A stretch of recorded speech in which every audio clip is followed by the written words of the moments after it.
이명의 증상 완화에 도움이 되는 경혈 자극법 알려드리려고 합니다. 오늘은 이명에 대해서 알려드릴까 합니다. 주변에 보면 이 이명으로 고생하시는 분들이 정말 많으세요.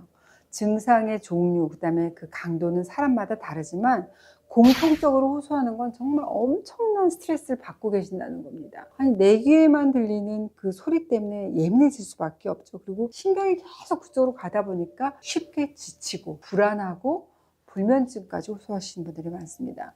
다른 사람은 몰라주는 이명 때문에 외롭고 힘드신 분들, 오늘 이 영상으로 조금 힐링 되셨으면 좋겠습니다. 오늘은 제가 이명이 생기는 원인, 그리고 이명의 증상 완화에 도움이 되는 경혈 자극법 알려드리려고 합니다. 꾸준하게 하시면 정말 도움이 되실 겁니다. 우리가 임상에서 이명을 진료할 때 크게 두 가지로 나눠요. 그러니까 허증과 실증. 그러니까 부족해서 나타나는 게 허증이고 너무 과해서 나타나는 게 실증이라고 합니다.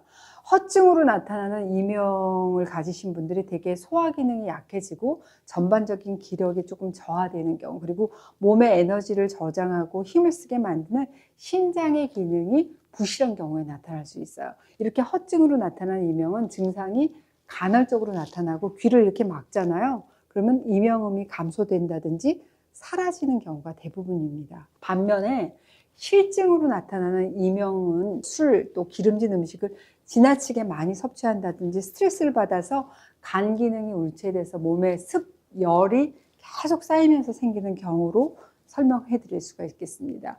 어느 날 갑자기 생긴 이명이 정말 며칠 계속 지속이 되고 손으로 이렇게 귀를 막게 되면 오히려 이명음이 더 커지는 그런 특징을 가지고 있어요. 물론 환자 개인의 상태가 허증, 실증으로 확연하게 나뉘지 않은 경우도 많고, 특히 연세가 있으신 분들 같은 경우에는 허증으로 발생한 이명인데도 그런데도 귀를 막아도 이명음이 사라지지 않고 계속 심하게 들리는 경우도 종종 볼 수가 있습니다. 결론은 생활 습관, 그리고 기질, 그리고 환경이 좀 복합적인 원인으로 작용될 수 있다는 겁니다. 이 외에도 이 두개골과 턱관절의 구조가 부조화를 이룬다든지 또 경추의 피로로 인해서 나타나는 어떤 구조적인 문제도 이명을 나타나게 할 수 있고, 뭐 메니에르라든지 난청, 청신경의 종양, 또 중이염, 이런 다른 질환이 이명의 원인이 될 수가 있습니다. 이렇게 뭐 구조적이거나 또 다른 질환으로 인해서 생기는 이명은 그 원인이 해결돼야지 이명도 좋아지기 때문에 먼저 이비인후과에서 검사와 상담을 받아보시고 치료를 시작하면 좋습니다. 그런데 이 이명은 생각처럼 간단하게 개선이 되질 않습니다.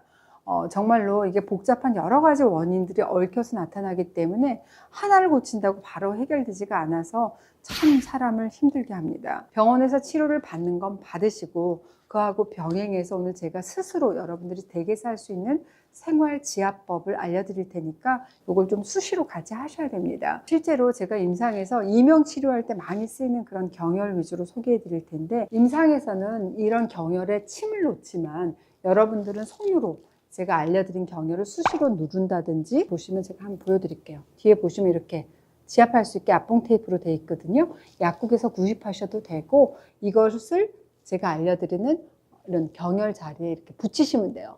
압봉 테이프 달라 이렇게 하시면 됩니다. 이렇게 하게 되면 24시간 이 혈자리를 지압하는 효과가 있는 겁니다. 이명을 완화하는 경혈 첫 번째는 예풍혈입니다. 예풍혈의 위치는 귀 뒤쪽에 있는데, 귓볼 뒤쪽에 이렇게 움푹 패인 곳에, 여기가 바로 예풍이라는 경혈입니다.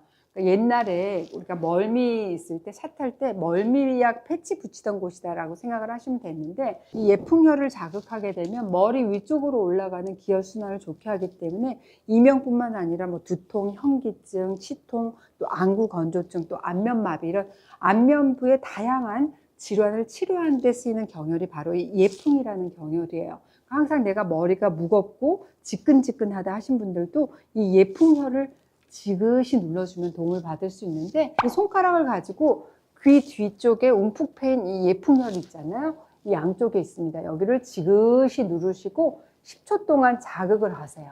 여기에 24시간 난 침뜸 지압 효과를 좀 볼 거야. 그럼 이 압봉 테이프를 예풍혈의 자리에다가 양쪽에다가 붙이고 계시는 것도 좋습니다. 양쪽에다가 이렇게 붙이시면 더 좋습니다. 두 번째 경혈은 청궁입니다. 청궁혈의 위치는 우리가 입을 아 하고 이렇게 벌렸을 때 오목하게 들어가는 부위를 찾으시면 돼요. 이 청궁혈이 바로 이 모형에서는 여기에 해당하거든요. 귀의 염증성 질환, 그리고 난청, 이명을 치료하는 데 많이 쓰이는 경혈이 바로 이 청궁이라고 하는 경혈입니다.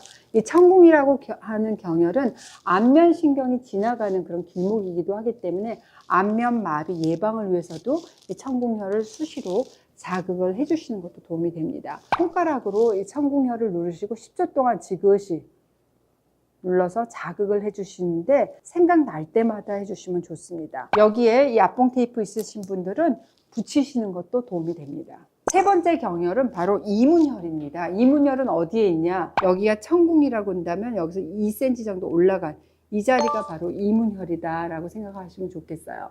이문혈은 귀에 있는 과부하, 열을 내려주고 귀를 소통하게 해주는 그런 경혈이에요. 그 외에도 급성 외이도염이 있다든지 중이염 같은 이 귀 자체 염증성 질환이 있다든지 이명, 난청을 치료하는데 많이 쓰이는 경혈이 바로 이문혈입니다. 턱관절 주변에 있기 때문에 턱관절 장애로 인한 긴장성 어떤 두통, 통증이라든지 치통에도 많이 쓰이는 경혈이 바로 이문혈이에요. 손가락으로 귀 앞쪽에 있는 이문혈을 지그시 누르시고 10초 동안 자극을 해주셔도 좋고, 물론 여기에도 역시 압봉 테이프를 붙여주시는 것도 좋습니다. 양쪽 손을 이용해서 동시에 이 세 가지 혈을 누르실 수도 있어요. 예풍혈을 엄지로 누르시고 청궁과 이문을 두 번째, 세 번째 손가락을 이용해서 이렇게 꾹꾹 눌러주시는 겁니다. 귀가 먹먹한 증상이 사라질 때까지 반복해서 꾹꾹 이렇게 지압을 해주시면 좋습니다. 이명이 있을 때는 가급적이면 머리하고 가슴을 비우고 편안한 상태를 유지하시는 게 좋습니다. 내 컨디션이 좋지 않거나 또 피곤하거나 기분이 안 좋게 되면 이명이 더 심해지고 커지는 경향이 있고 또 두통까지 동반되는 경우도 많기 때문인데요. 그래도 내가 마음을 다스리기가 너무 어렵다 그러면 음식을 조절하시는 것도 좋은 방법입니다. 술, 탄산음료, 카페인이 들어있는 커피, 차, 초콜릿 같은 음식은 이명을 악화시키기 때문에 좀 피하시는 게 좋고, 너무 맵고 짠, 자극적인 음식, 기름진 음식, 인스턴트 음식도 순환을 방해하기 때문에 이명을 악화시킬 수 있는 인자가 될 수 있어요. 가급적이면 조금 과하게 드시지 않는 게 좋습니다. 이명은 치료가 어려운 질환이긴 하지만 인내심을 가지고 적극적으로 꾸준히 치료하게 되면 충분히 좋아지실 수가 있습니다. 방치하는 기간이 길수록 치료가 어려워지기 때문에 이유 없이 내가 이명이 지속된다 그럼 바로 치료를 시작하시기를 권해드려요. 나한테만 들리는 정체불명의 소리에 고통받지 마시고 좀 적극적인 치료, 그리고 오늘 제가 알려드린 경혈 세 가지, 예풍, 청궁, 이문혈, 요걸 지압해서 하루빨리 이명에서 탈출하시기 바랍니다. 정말 지압을 했더니 정말 저 효과 봤어요. 진짜 지압을 했더니 정말 좋아지는 것 같아요. 여러분 꼭 체험해 보시고 댓글도 많이 달아주세요.